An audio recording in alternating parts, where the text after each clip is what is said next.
Hi, welcome to Nisha's dreams. Navaratri കാലമാണല്ലേ, അപ്പം എല്ലാവർക്കും നവരാത്രി ആശംസകൾ പറഞ്ഞുകൊണ്ട് നമുക്ക് വീഡിയോ സ്റ്റാർട്ട് ചെയ്യാം. നവരാത്രി സമയത്ത് 9 ഭാവങ്ങളിൽ നമ്മൾ ആദിപരാശക്തി ദേവിയെ ആരാധിക്കും. നവദുർഗ ഭാവങ്ങളിലാണ് നമുക്ക് ഓരോ ദിവസം ദേവിയുടെ ഓരോ ഭാവങ്ങളാണല്ലേ. അപ്പം ഞാൻ ഇപ്രാവശ്യം ആദ്യമായിട്ടാണ് ഈ നവരാത്രി 9 ദിവസങ്ങളിൽ വ്രതമൊക്കെ എടുത്ത് പൂജ ചെയ്യുകയാണ്. സാധാരണ എപ്പോഴും ആ പൂജ വെപ്പ് നവരാത്രി സമയത്ത് ലാസ്റ്റ് 3 ദിവസമാണ് എപ്പോഴും വ്രതമെടുത്ത് പൂജ വെപ്പിൻ്റെ അവസാന 3 ദിവസം വ്രതമെടുത്ത് പൂജ വെപ്പ് അങ്ങനെ ചെയ്യുന്ന വിജയദശമി അങ്ങനെ.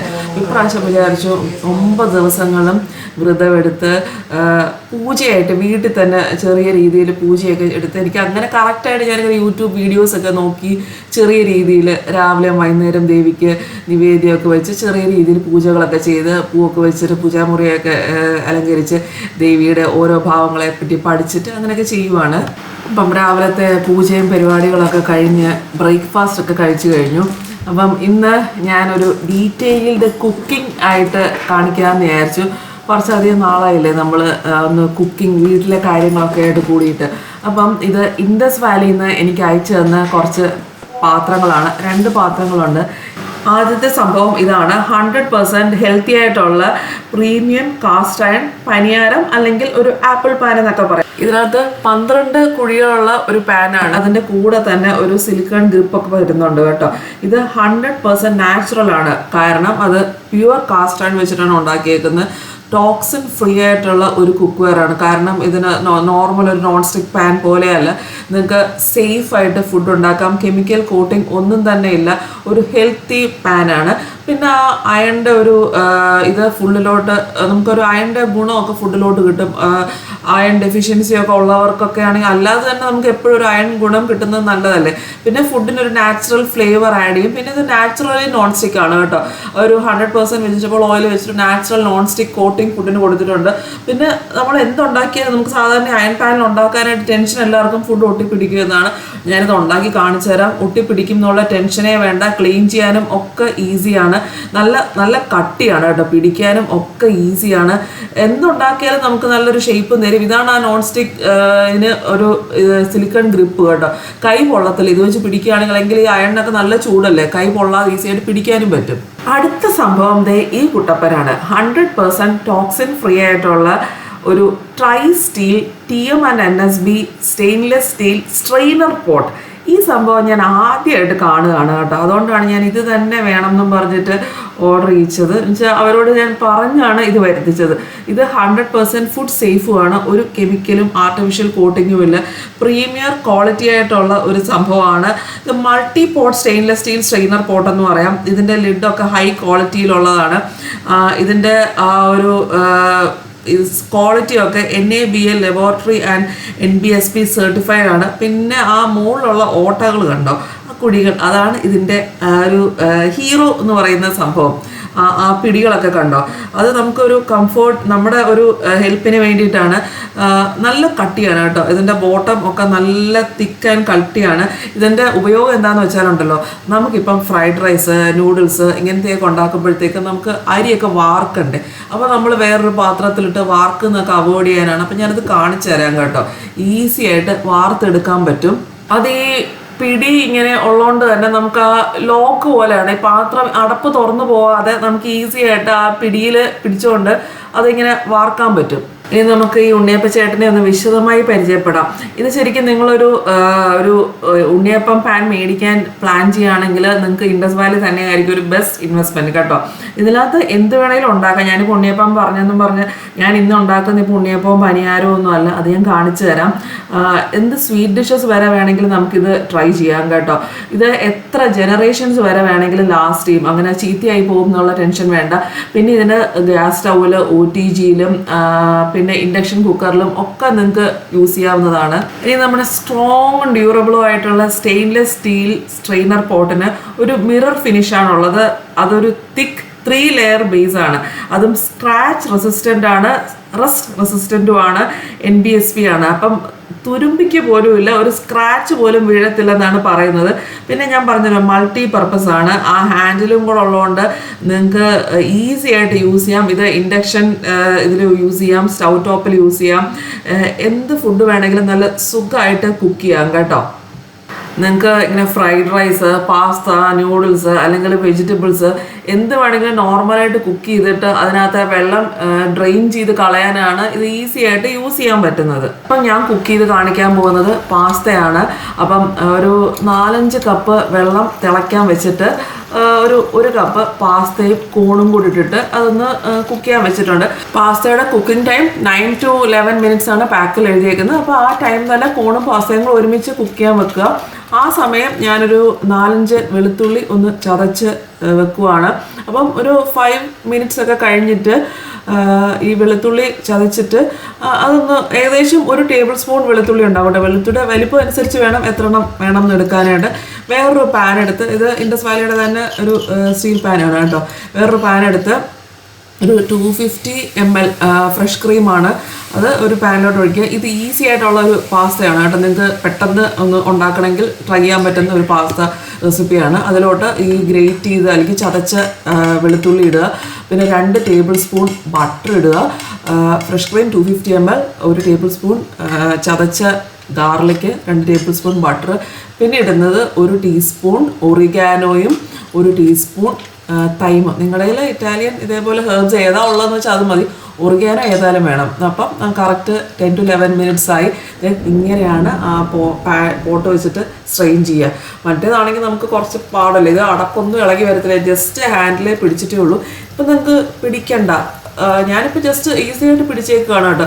ഇനി കുറച്ച് കൂടുതൽ, ഇപ്പോൾ കുറച്ച് പാസ്തേ ഉള്ളൂ, കുറച്ച് കൂടുതൽ നിങ്ങളുടെ സാധാരണ ഡെയിലി ചോറൊക്കെ ആണെങ്കിൽ ഇത് ഇങ്ങനെ അങ്ങോട്ട് വെച്ചാലും മതി.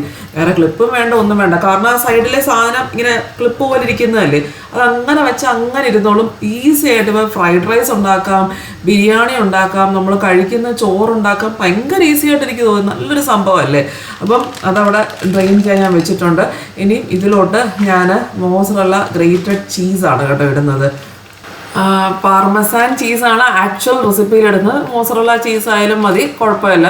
അപ്പം ഞാൻ പാസ്തയുടെ വേറെ റെസിപ്പിയാണ്, നമ്മുടെ മൈദ പാലൊക്കെ വെച്ചിട്ടുള്ള റെസിപ്പീസാണ് യൂഷ്വലി കാണിക്കാറുള്ളത്. അപ്പം ഇത് ട്രൈ ചെയ്ത് നോക്കും. ഇതാണ് ഏറ്റവും ഈസി ആയിട്ടുള്ള, കാരണം പാസ്ത വേകുന്ന സമയത്ത് ഇതും ഈസി ആയിട്ട് നമുക്കൊരു 10-15 മിനിറ്റ് മാക്സിമം. അപ്പം ഇത് ഇത്ര ഉള്ളു. അത് കഴിഞ്ഞ് ചീസും കൂടി ഇട്ട് കഴിഞ്ഞാൽ ഫ്ലെയിം അങ്ങ് ഓഫ് ആക്കുക. എന്നിട്ട് അതെടുത്ത് ഈ പാസ്തയിലോട്ട്, ആ ഡ്രെയിൻ ചെയ്ത ആ പോട്ട് തന്നെയാണ് എടുത്തത് കേട്ടോ, വേറെ പാത്രം വേണ്ടല്ലോ. അതിനകത്തോട്ട് തന്നെ ഈ സോസ് അങ്ങ് ഒഴിക്കുക, മിക്സ് ആക്കുക. വേറെ സവോള, ക്യാപ്സിക്കം ഒന്നും ഈ റെസിപ്പിയിൽ ആവശ്യമില്ല. പെട്ടെന്ന് ഇതൊരു വെജ്, ഞാൻ പറഞ്ഞത് നവരാത്രിയാണ്, വ്രതമാണ്, അതുകൊണ്ട് വെജിറ്റേറിയനാണ്. ചിക്കൻ വേണമെങ്കിൽ നിങ്ങൾക്ക് ചിക്കൻ വേറെ സോട്ട് ചെയ്തിടാം. അപ്പം ഇത്രയേ ഉള്ളൂ ഈ റെസിപ്പി. ഇത്ര കഴിഞ്ഞു. വേണമെങ്കിൽ കുറച്ച് പാഴ്സലി ഒക്കെ ഉണ്ടെങ്കിൽ അതൊക്കെ ചോപ്പ് ചെയ്തൊന്ന് ഇടാം. സിമ്പിളസ്റ്റ് ആയിട്ടുള്ള pasta, white sauce Alfredo pasta റെസിപ്പിയാണ്. സൂപ്പർ ടേസ്റ്റിയാണ്, നല്ല അസല് ടേസ്റ്റാണ്. നമ്മൾ പുറത്തൊക്കെ പോയി കഴിക്കുന്ന അതേ ടേസ്റ്റ് കിട്ടും. ഞാൻ ആ ചീസ് മൊത്തം പാക്കറ്റ് ഫുള്ള് ഇട്ടു കേട്ടോ. എനിക്ക് ചീസ് ഭയങ്കര ഇഷ്ടമാണ്. ട്രൈ ചെയ്ത് നോക്കുക, ബെസ്റ്റാണ്. ഈ കുട്ടികൾ പെട്ടെന്ന് പാസ്തയൊക്കെ വേണമെന്ന് പറയുമ്പോൾ ഉണ്ടാക്കി കൊടുക്കാൻ പറ്റിയ ഒരു റെസിപ്പിയാണ്. ഡെഫിനറ്റായിട്ടും അവർക്ക് ഇഷ്ടപ്പെടും കേട്ടോ. ഇനി എൻ്റെ അടുത്ത പരിപാടി എന്ന് പറയുന്ന ഒരു ഉഴുന്നുവടയാണ്. ഇത് മുരളിയേട്ടൻ സ്പെഷ്യലാണ്. എന്നോട് എപ്പോഴും പറയും ഉഴുന്നുവട ഉണ്ടാക്കി കൊടുക്കണം. മുരളിയേട്ടൻ ഇടയ്ക്ക് പുറത്തുനിന്ന് ഇങ്ങനെ മേടിക്കുന്ന ഒരു സംഭവമാണ്. ഉഴുന്ന് ഞാൻ കുതിർക്കാനിട്ടിട്ടുണ്ടായിരുന്നു ഒരു 4-5 മണിക്കൂർ. അത് മിക്സിയുടെ ചെറിയ ഗ്രൈൻഡറിൽ അധികം വെള്ളമില്ലാതെ, ഇച്ചിരി വെള്ളം കൂടിപ്പോയാലും കുഴപ്പമില്ല, അരച്ചെടുത്തു. അതിലോട്ട് ഇനി ഒരു പിഞ്ച് സോഡാപ്പൊടി, ഒരു തുള്ളിയെ 2 ടേബിൾ സ്പൂൺ അരിപ്പൊടി. ഇത് ഞാൻ പുട്ടുപൊടിയാണ് ഇടുന്നത്. ഇവിടെ മറ്റേ ഇടിയപ്പപ്പൊടിയും ഉണ്ട്, പക്ഷെ ഞാൻ പുട്ടുപൊടിയാണ് ഇടുന്നത്. അതാണ് കുറച്ചുകൂടി ക്രിസ്പി ആവുന്നത്. 2 ടേബിൾ സ്പൂൺ ഇട്ടു. അത് നന്നായിട്ട് ഇതേപോലെ ഒന്ന് മിക്സ് ആക്കി എടുക്കുക. നല്ലപോലെ നമ്മൾ എത്ര മിക്സ് ആക്കുന്നോ അത്രയും ഉഴുന്നുവട സോഫ്റ്റും ക്രിസ്പി ആവും, സ്പൂൺ വെച്ചിട്ട് തന്നെ. ഇനി നമ്മുടെ പനയാരം പാൻ ഇത്രയേ ഉള്ളൂ, വേറെ ഒന്നും ചെയ്യാനുള്ള. ജസ്റ്റ് സോപ്പും വെള്ളം വെച്ച് കഴുകിയെടുത്താൽ മതി, കാരണം ഓൾറെഡി സീസൺഡാണ്. അത് സ്റ്റൗവിൽ കത്തിച്ച് വെച്ചു. ഇനിയും ഒന്നുകൂടെ ഉപ്പിട്ടൊന്ന് കലക്കിയെടുക്കുകയാണ്. നന്നായിട്ടൊന്ന് അടിച്ചെടുക്കണം കേട്ടോ, അത്രയും സോഫ്റ്റ് ആവും, നമ്മുടെ ക്രിസ്പി ആവും. പിന്നെ ഇതിനകത്ത് കുറച്ച് ഇഞ്ചി, ചെറിയ ഉള്ളി, പച്ചമുളക്, കറിവേപ്പില എൻ്റെ അത് ഇല്ലായിരുന്നു, ഉണ്ടെങ്കിൽ അതും കൂടെ ഒന്ന് അരിഞ്ഞിടുക, പൊടിയായിട്ട് അരിഞ്ഞിടുക. എന്നിട്ട് പാനിൽ വെള്ളമൊഴിച്ച്, വെള്ളമല്ലല്ലോ, എണ്ണ ഒഴിച്ച് ചൂടാക്കാൻ വെക്കുക. ഇതിപ്പം ഇങ്ങനത്തെ പാനാകുമ്പം ഞാനിങ്ങനെയാണ് കേട്ടോ, നിങ്ങൾ വിചാരിക്കും ഉഴുന്നോടെയാണോ ഇത് വിചാരിക്കും. ഞാനിങ്ങനെയാണ് ഉഴുന്നോടെ ഉണ്ടാക്കുന്നത്. എനിക്ക് ഓട്ടയതും ഉണ്ടാക്കാൻ മടിയാണ്, പക്ഷെ ഈ ഉഴുന്നോടെ സൂപ്പറാണ് കേട്ടോ. ഇനി ഇങ്ങനെ ഉഴുന്നോടെ ഉണ്ട്, കാരണം ഈ ഉഴുന്നോടെ വെച്ച് വേറെ പ്രയോജനമുണ്ട്, അത് കാണിച്ചു തരാം. ഈ ഉഴുന്നോടെ സ്റ്റൂ ഉണ്ടാക്കാം, പിന്നെ തൈര് ഉണ്ടാക്കാം. ഞാൻ ആക്ച്വലി തൈര് വടയും ഉണ്ടാക്കി കാണിക്കുന്നുണ്ട്. ഈ ഉഴുന്നോടെ നല്ല ക്രിസ്പി ആയി വരും. നിങ്ങൾ എങ്ങനെ ട്രൈ ചെയ്തിട്ടില്ലെങ്കിൽ ട്രൈ ചെയ്ത് നോക്കുക. മറ്റു ഉഴുന്നോടെക്കാട്ടിലും ആക്ച്വലി ഈ ഉഴുന്നോടെയാണ് നല്ലത്. എൻ്റെ എപ്പോഴും ഉള്ളൂ, ഞാൻ ഇങ്ങനെ ഉഴുന്നോടെ ഞാൻ കാണിച്ചിട്ടുണ്ടെന്ന് തോന്നുന്നു. ഒത്തിരി എണ്ണ ഒഴിച്ച് മറ്റേതുപോലെ ചെയ്തെടുക്കുന്നതിനേക്കാളും ഇതേപോലെ ഉണ്ണിയപ്പച്ചട്ടി ഉണ്ടെങ്കിൽ ഇതിനകത്ത് ചെയ്തെടുക്കുന്നതാണ് എണ്ണ കുറച്ച് മതിയല്ലോ. അപ്പം ഇതെല്ലാം ഇതേപോലെ ഒരു ടിഷ്യൂ പേപ്പറിലോട്ട് ആക്കി പിന്നെ ഞാനിത് വൈകുന്നേരം ഞാൻ ദേവിക്ക് എന്തെങ്കിലും നിവേദ്യം വെക്കുന്നുണ്ടെന്ന് പറഞ്ഞില്ല. അപ്പം ഇന്ന് ഉഴുന്നോടെ ഉണ്ടാക്കി ചെയ്തിട്ട് ഉഴുന്നോടെയാണ് വെക്കുന്നത്. ഇനിയും തൈര് വടയ്ക്ക് തേങ്ങ, കുറച്ച് ഇതിപ്പോൾ കാന്താരിയാണ്, മുളക്, ഒരു ചെറിയ കഷ്ണം ഇഞ്ചി, ഉള്ളി, ഇതെല്ലാം കൂടെ ഒന്ന് അരച്ചെടുക്കണം. തൈര് വടയ്ക്ക് ഇതെന്തിനാന്ന് വിചാരിക്കുക, തൈര് വടയ്ക്ക് ഇതൊന്ന് അരച്ചെടുത്തോളൂ. എന്നിട്ട് അത് ഞാൻ ഇച്ചിരി ചൂടുവെള്ളം ഒഴിച്ചാണ് അരച്ചെടുത്ത് കുറച്ച് തൈരിലോട്ട് 4-5 ടേബിൾ സ്പൂൺ തൈരിലോട്ട് അരച്ചെടുത്ത തേങ്ങാക്കൂട്ടിട്ടു, കുറച്ച് മല്ലിയിലയും കൂടി ഇട്ടു. ഇനി കടുക് വറുക്കാനായിട്ട് കടുക് ഞാൻ ഉണ്ണിയപ്പം പാനിൽ തന്നെ അങ്ങ് കടുക് വറുക്കുകയാണ്. വേറെ പാത്രമൊന്നും കഴുകാൻ മടിച്ചിട്ടാണ്. കടുക് പച്ചമുളകും കൂടിയിട്ട് കടുക് വറക്കണം. ഞാൻ ഈ തൈര് വട കൊടുത്ത എല്ലാവർക്കും ഭയങ്കരമായിട്ട് ഇഷ്ടപ്പെട്ടിട്ട് എങ്ങനെയാണെന്ന് എപ്പോഴും എന്നോട് ചോദിക്കുന്നത് ഒരു തൈര് വട സൂപ്പർ ഹിറ്റ് റെസിപ്പി ആയിട്ടുള്ളൊരു തൈര് വട, സൂപ്പർ ഹിറ്റ് തൈര് വടയാണിത്. എല്ലാവരും എന്നോട് എങ്ങനെയാണെന്ന് ചോദിച്ച റെസിപ്പിയാണ്, അതുകൊണ്ട് നിങ്ങൾ ട്രൈ ചെയ്യണം കേട്ടോ. അപ്പം കടുക് വറുത്ത് പച്ചമുളക് കൂടി ഇട്ടിട്ട് അതും കൂടെ ഇതിനകത്തോട്ട് ഇടുക. അപ്പം ഇതിനകത്ത് ഇപ്പോൾ തൈരുണ്ട്, നമ്മുടെ തേങ്ങാക്കൂട്ടുണ്ട്. അപ്പം പിന്നെ ഈ കടുക് വറുത്തതും മല്ലിയിലയും കൂടി ഇട്ടു. എൻ്റെ ഇവിടുത്തെ കള്ളിപ്പൂച്ച ഇടയ്ക്കിടയ്ക്ക് വന്ന് ഈ ഉഴുന്നോടെ എല്ലാം അടിച്ചോണ്ട് പോകുന്നുണ്ട്. ഉഴുന്നോടെ എണ്ണം കുറഞ്ഞും വരുന്നുണ്ട്. പിന്നെ ഒരു കിച്ചൺ ടിഷ്യൂ വെച്ചിട്ട് ഉഴുന്നോടയിലെ എണ്ണ ഒന്ന് നന്നായിട്ടൊന്ന് കളഞ്ഞിട്ട്, എണ്ണ അധികം ഇല്ല, ഉള്ള എണ്ണയൊക്കെ കളഞ്ഞിട്ട് അത് ആ തൈര് ചമ്മന്തി കൂട്ടിലോട്ട് ഇടുക. എന്നിട്ട് ഞാൻ തൈര് കൂടെ കുറച്ചേ ഉണ്ടാക്കുന്നുള്ളൂ, കാരണം അതൊന്ന് നിങ്ങൾക്ക് കാണിച്ചു തരാനായിട്ട്. കാരണം മുരളിയേണ്ട കുറച്ചൊന്ന് ജലദോഷമൊക്കെ ആയിട്ടിരിക്കുക, അതുകൊണ്ട് അധികം തൈര് വട കഴിക്കാൻ പറ്റത്തില്ല, മറ്റേത് ആണ് കൂടുതൽ എടുക്കുന്നത്. അപ്പം ഇത് ഈ റെസിപ്പി നിങ്ങൾക്ക് ഒന്ന് ഇൻട്രൊഡ്യൂസ് ചെയ്ത് തരാൻ വേണ്ടിയിട്ടാണ് തൈര് വട കാണിക്കുന്നത്. അപ്പം അതിനകത്തോട്ട് മിക്സ് ചെയ്യുക. പിന്നെ ഇത് ഫ്രിഡ്ജിൽ ഗസ്റ്റൊക്കെ വരാനായിട്ടാണെങ്കിൽ ഫ്രിഡ്ജിലോട്ട് വെച്ചാൽ മതി കേട്ടോ. അവർ വരുമ്പോൾ സെർവ് ചെയ്താൽ മതി. ഞാനത് ആര് വന്നാലും ഉണ്ടാക്കി കൊടുക്കുന്നൊരു റെസിപ്പിയാണ് കേട്ടോ, സൂപ്പർ ഹിറ്റായിരിക്കും. അപ്പം അത് കഴിഞ്ഞിട്ട് ഞാൻ പിന്നെ എൻ്റെ ഫ്രണ്ട് ഗായത്രിയുടെ ഒരു പാട്ട് പെർഫോമൻസ് ഉണ്ടായിരുന്നു ഇവിടെ അടുത്ത് പാട്ടുപുരയ്ക്കൽ ദേവി ക്ഷേത്രത്തിൽ. അപ്പോൾ അവിടെ തൊഴുത് ഞാൻ ഗായത്രിയുടെ പാട്ട് കാണാനായിട്ട് പോവാണ്. ഗായത്രി ഭയങ്കര ഇങ്ങനെ ടെൻഷനിലായിരുന്നു പാട്ട് പാടാനായിട്ട്. അപ്പോൾ ഗായത്രി ഒന്ന് സപ്പോർട്ട് ചെയ്യാനും ധൈര്യം കൊടുക്കാനും ഒക്കെ ഞാൻ ചെല്ലാമെന്ന് പറഞ്ഞിരുന്നു. ഇതാണ് ഗായത്രി, നിങ്ങളുടെ വീഡിയോസിലൊക്കെ കണ്ടിട്ടുണ്ടാകും. ഗായത്രിയും മഞ്ജുവുമാണ് എൻ്റെ ഫ്രണ്ട്സ്. മഞ്ജുവിന് ഇന്ന് വരാൻ പറ്റിയില്ല, അത് ഗായത്രിയുടെ കൂടെ വർക്ക് ചെയ്യുന്ന കൊളീഗാണ്. അപ്പം ഗായത്രിയുടെ കൂടെ പാടുന്നവരാണ് കേട്ടോ ഈ ചേച്ചിമാരൊക്കെ. അങ്ങനെ ഗായത്രി കൂടാനായിട്ട് ഒരുപാട് ചെയ്തിട്ടുള്ളത് ഗായത്രിയുടെ സാറാണ്.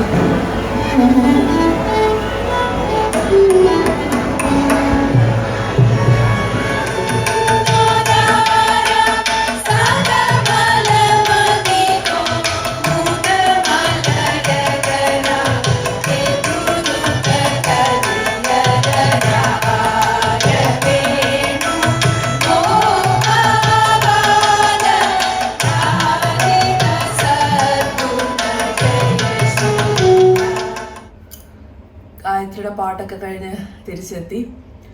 അപ്പം എനിക്ക് കുറച്ച് വിശേഷങ്ങളൊക്കെ ഒന്ന് പറയണം എന്നുണ്ടായിരുന്നേ. ഫസ്റ്റ് പറയാനുള്ളത്, അരങ്ങേറ്റത്തിൻ്റെ അന്ന് കുറേ സബ്സ്ക്രൈബേഴ്സിനെ കണ്ടായിരുന്നു. അതിനകത്ത് ഒരാൾ എൻ്റെ 4th ഡാൻസ് കഴിഞ്ഞ് ഞാനൊന്ന് പുറത്തിറങ്ങിയായിരുന്നു. കാരണം ചേച്ചിയും മുരളിയുടെ ചേച്ചിയും ലക്ഷ്മി ചേച്ചി, അത് മുരളിയുടെ കസിൻ സിസ്റ്ററാണ്, ലക്ഷ്മി ചേച്ചിയും ഡാൻസ് കാണാൻ വന്നിട്ടുണ്ടായിരുന്നു. അപ്പോൾ എനിക്ക് അവരെ അരങ്ങേറ്റത്തിന് മുമ്പ് അനുഗ്രഹം മേടിക്കണം എന്നുണ്ടായിരുന്നു, പക്ഷെ അവരെത്താൻ ലേറ്റ് ആയതുകൊണ്ട് എനിക്കത് പറ്റിയില്ല. അപ്പം ഞാൻ 4th ഡാൻസ് കഴിഞ്ഞാണ് പുറത്തിറങ്ങി അവരുടെ അനുഗ്രഹം മേടിക്കാനായിട്ടൊന്ന് വെളിയിലിറങ്ങിയത്. അപ്പോഴത്തേക്കും നമ്മുടെ ഒരു സബ്സ്ക്രൈബർ അവിടെ ഓടി വന്നിട്ട് എന്നെ കാണാൻ വന്നു. എന്നിട്ട് ഈ ഗിഫ്റ്റൊക്കെ തന്നെ. അപ്പം ഞാൻ ആദ്യം ഗിഫ്റ്റ് കാണിച്ചു തരാം. ഇത് ഞാനപ്പം വീഡിയോയിൽ തന്നെ അത് കാണിക്കണം എന്ന് വിചാരിച്ചിട്ടാണ് വെച്ചിരുന്നത്. അത് കഴിഞ്ഞ് ഷോർട്സൊക്കെ എടുത്തുള്ളൂ, പിന്നെ മറ്റേ കിക്കിൻ്റെയൊക്കെ വീഡിയോ എടുത്തതേ ഉള്ളൂ. നല്ലൊരു സാരിയും നല്ലൊരു ലക്ഷ്മി വിളക്കുമാണ്. ഇത് അവിടെ വെച്ച് കണ്ടപ്പോൾ തന്നെ എനിക്കത് ഒത്തിരി ഞാൻ അവിടെ ഡാൻസ് കഴിച്ചാണ് നോക്കിയതൊക്കെ. ഒരു ലക്ഷ്മി വിളക്ക് കിട്ടുക എന്ന് പറഞ്ഞാൽ അതൊരു ഭാഗ്യമാണെന്ന് എനിക്ക് പറയാനുള്ളൂ.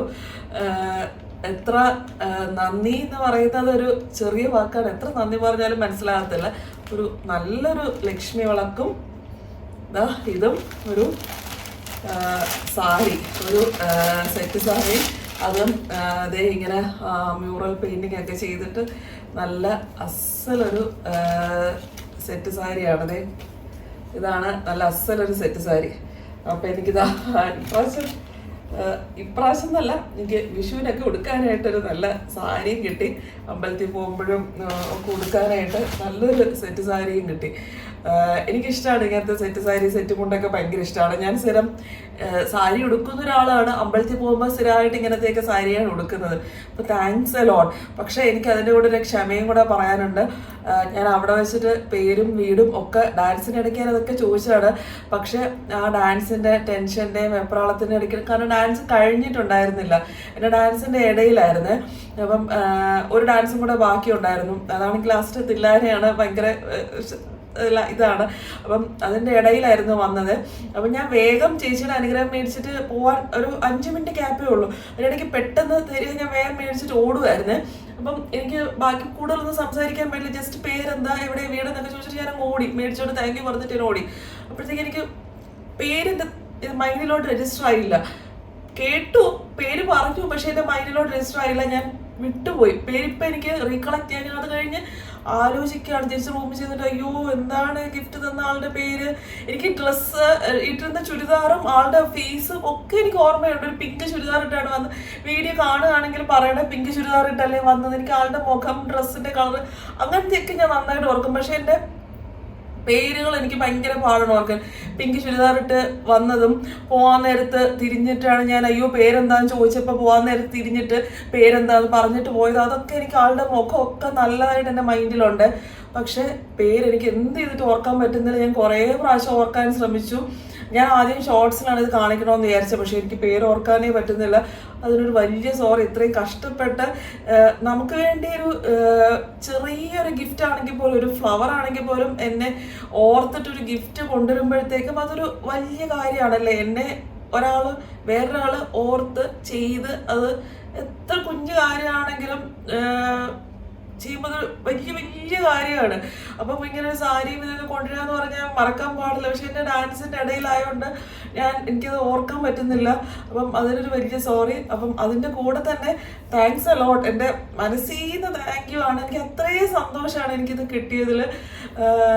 എങ്ങനെ നന്ദി പറഞ്ഞാൽ എനിക്കതിൻ്റെ സാധനം കിട്ടിയല്ലോ എന്നല്ല, സാധനത്തിനല്ല, അതിനൊരു ഗ്രാറ്റിറ്റ്യൂഡ് ആണ്. ഇതൊക്കെ കിട്ടാനായിട്ടുള്ളൊരു ഭാഗ്യം വേണമല്ലോ.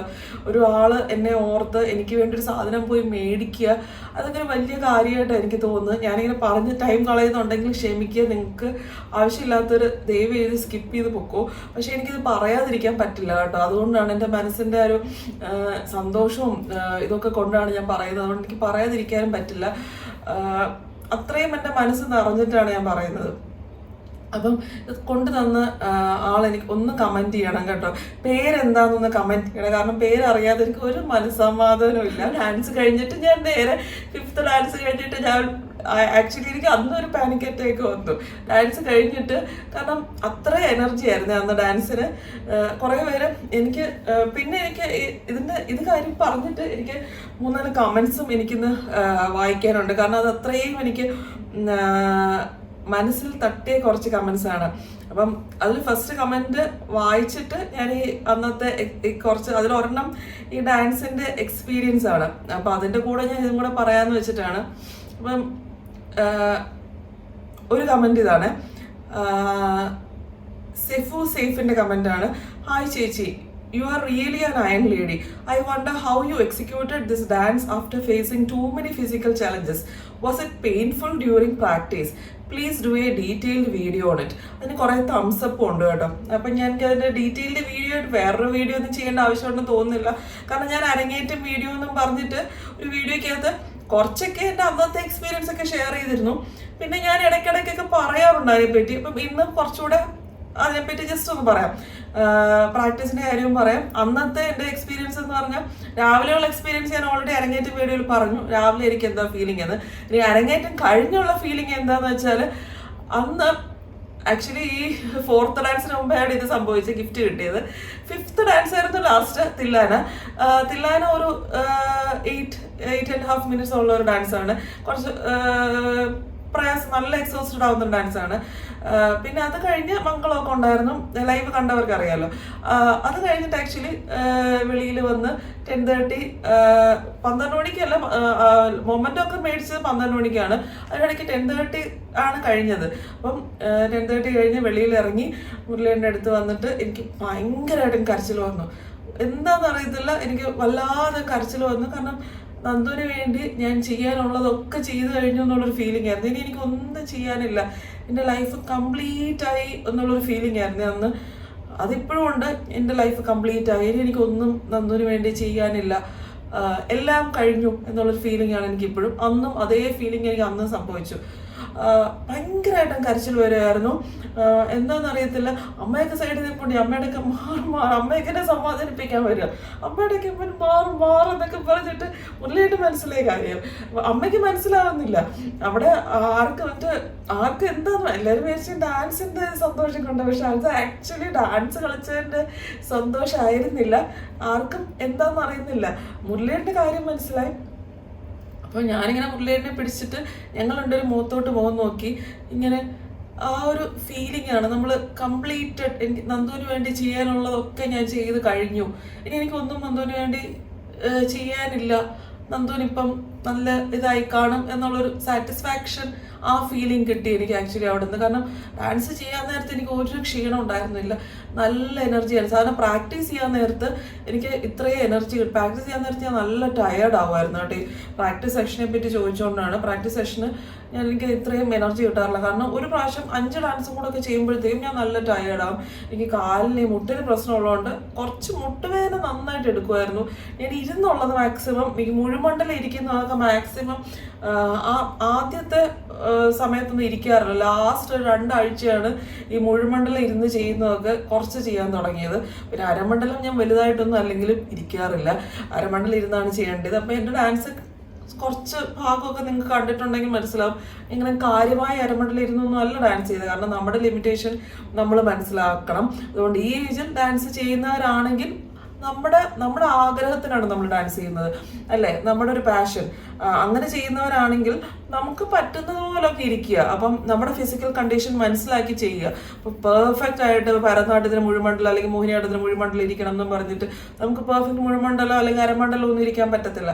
അപ്പം നമ്മളെ പഠിപ്പിക്കുന്ന ടീച്ചറാണെങ്കിലും, എൻ്റെ ടീച്ചർ ഗായത്രി അതനുസരിച്ചൊക്കെയാണ്, കുഴപ്പമില്ല.